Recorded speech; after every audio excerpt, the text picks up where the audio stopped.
right. We gonna come in hotter. All right. So let's just get all the shit out the way then, for sure. The 16. How do you feel about that? Get at you with that. I mean, all right. My main thing about it is that at worst, you're talking about me making a joke about a 16-year-old 20 years ago in an environment in which, you know, you could look at like who's headlining Rolling Loud, and there's like a bunch of fools on there that I know for a fact were sleeping with another famous hip hop chick when she was underage. So to say that it's like picking and choosing is, you know, it's not even, that's not strong enough wording. People obviously just want to go in on that because it's like they need something. And that's like the most devastating insult you could throw at somebody. But people have been throwing that at me for like 10 years and it don't mean nothing to me. I mean, I know what I've done and what I haven't done.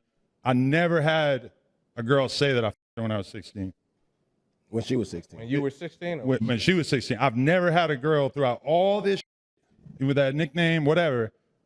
It's never happened. I never had a girl say that I f***ed her when I was 16. I had a girl say that I talked to her one time when she was 16 and then I f***ed her when she was 19. I seen that, but you didn't have you wasn't communicating during that. I didn't talk to her for 3 years.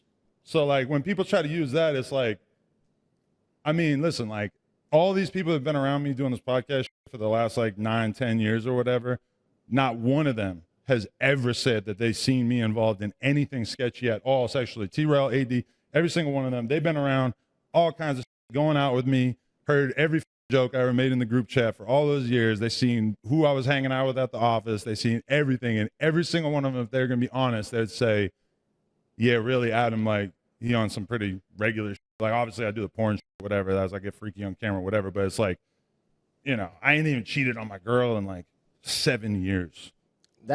How does that even, like, well, that's a different conversation too. Like, that's a different conversation. I'm far from a delinquent in that regard. I have a pretty tame, ordinary life in that regard. And I would think that if somebody was able to prove that I was a 16-year-old, I mean, it honestly, like, if they were able to prove it, it almost wouldn't even matter because the lore has been out there for so long that it's like, it almost we have proof. It could, yeah, like just hit me with the proof. I would love to see the proof. It's just like even my biggest enemies don't got no proof. They don't got nothing. They don't even the journalists who wrote articles about it.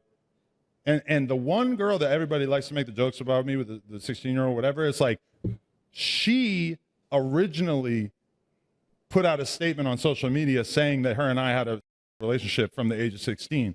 Then when the reporters actually dig into it and wrote the article that appeared on Pitchfork, the reporters who are like clearly more dedicated to the truth because they're the ones who are worried about getting sued, they acknowledged that I didn't meet her till she was 19. Gotcha. So she said we began our sexual relationship at 16, but I didn't meet her until she was 19. All right, well, time out, because you probably didn't actually, but you could have been sending her pics or anything, not knowing her age, you talking to her. So that still fall under that is like sexual, best case reading of that for sure. But like, if in that case, sexual relationship means that we used to message each other on AOL a little bit, or AIM at the time it was, and then at some point we talked on the phone a little bit, and then she told me how old she was, and I said, "Oh, my bad, I gotta fall back. I can't f with you." Like, I understand that's not a big deal where you're from, but it's a big deal where I'm from, so I can't even talk to you. But I'm saying if the actual female is saying it, that's what makes it kind of,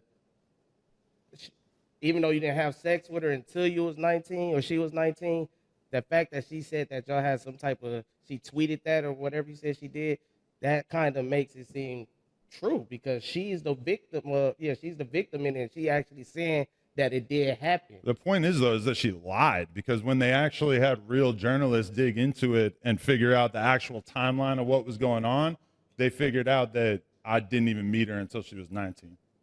And like I get that. I'm still going off of just sending pictures, right. not actually fucking. But the extent of like what happened before that was like messaging back and forth on AIM for a little while. This was way before I ever had a pic out there, for the record. This is like, I didn't even have a digital camera because we're talking about 20 years ago. This is like Sidekick days, right? Sidekick days. This was pre-Sidekick for me. I had a razor.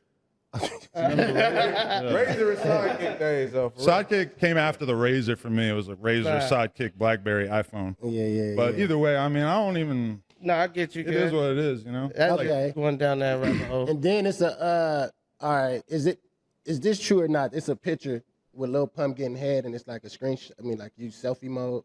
It's like we had a girl pretend to give him head, and I filmed it, and she was not giving him head. Oh, okay. But I thought that was filmed it real. as if she was, as a joke, and then that was it. And then that, like, nobody cared when it came out. Everybody like thought it was funny or whatever, and then like 5 years later, people started digging into that and trying to act like I was really filming him.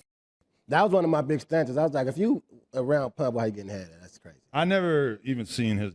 I don't even know what his dick would look like. Oh. And Yeah, me and him, we rebuilt the bridge. Like we've been talking a bunch, and so it's like I feel like at a certain point he just wanted to jump out the window and say the craziest shit he could about me. And then when I talked to him, I realized, because like I was always confused about it. I'm like, I feel like I never really spoke about you disrespectfully. And then it ended up that he was just pissed about like the No Jumper Instagram account putting out like narratives about him, talking about him falling off or whatever. So like, you know, I'd be forgetting about that. I met Rick Ross a couple months ago, and he was kind of not 100% with me from the vibe I was feeling. And like somebody in my group chat was like, well, like there are like 10 posts on the No Jumper Instagram like over the last like couple months about Rick Ross. And I'm like, oh yeah, that's a good point. He probably would care about that, huh? I didn't even think about that. Yeah. Yeah, I think that the Pump situation for me was like I was like that was crazy. If that was a real thing, that was like one of the things I always gave you. No, I feel you. That was rough because he kind of like, I didn't even really know he was. Oh, I guess I know he's mad at me. He like said something to me before that, but then that was like in the middle of all that when they left the channel and I was getting canceled. Yeah. And he just sort of said, he just jump in on it. Actually, you just made me remember what the happened to the Lefty Gunplay Lil Pump collab. Because I was supposed to meet up with him when he was out here a couple months ago, and they shot that video one of the nights, and I remember him being like very surprised that I was trying to go to bed by midnight. But Shit. Yeah, shout out Pump, shout out Lefty, man. But yeah, that was def one of them, man, for sure. he changed his life. He's got a very positive life now. He don't do drugs or anything. Whenever I talk to him, it's crazy. Nah, Do you regret meeting someone do you regret some of these relationships that you've built?